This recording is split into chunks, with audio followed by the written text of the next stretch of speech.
Okey, baik. Bismillahirrahmanirrahim. Bersama dengan kita, nama apa tuan? Azhar Effendi. Boleh panggil Effendi lah. Okey, Tuan Fendi. Jadi boleh tuan share tak pengalaman guna produk apa tu? Haplas dengan Hafa. Saya guna produk Hafa dengan Haflas. I see. Okey, cuba share pengalaman tuan sebelum ni masalah apa? Sebelum ni lebih kurang 2 tahun lebih lah saya ada slip disc. Lepas tu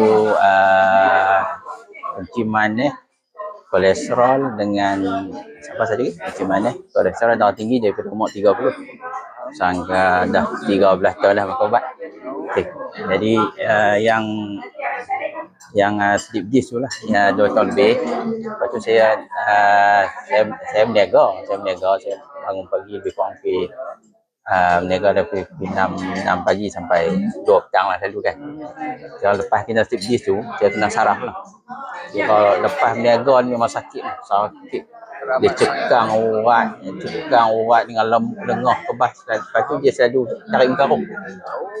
Pernah tarik karung. Waktu kita tidur pun tarik karung. Bawa kereta pun tarik karung. Masuk beli ayam pun setengah jam kena tarik karung. Sakit kan?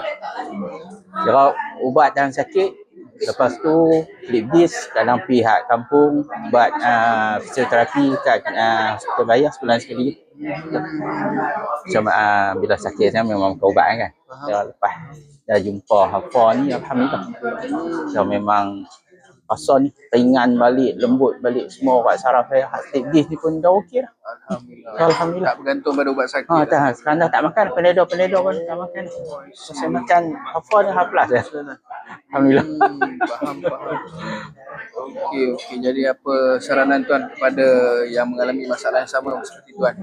Saranan saya InsyaAllah try lah amal produk ni. Dan dengan cerita tuan dah sign up kita punya member package berapa tuan? Bisnes. Berapa nilai dia? 4,200 kot. 4,200. 15 set. Tahniah. All the best insyaAllah. Lepas ni pun saya InsyaAllah akan berkongsi kepada masyarakat. Baik. Terima kasih. Assalamualaikum. Assalamualaikum.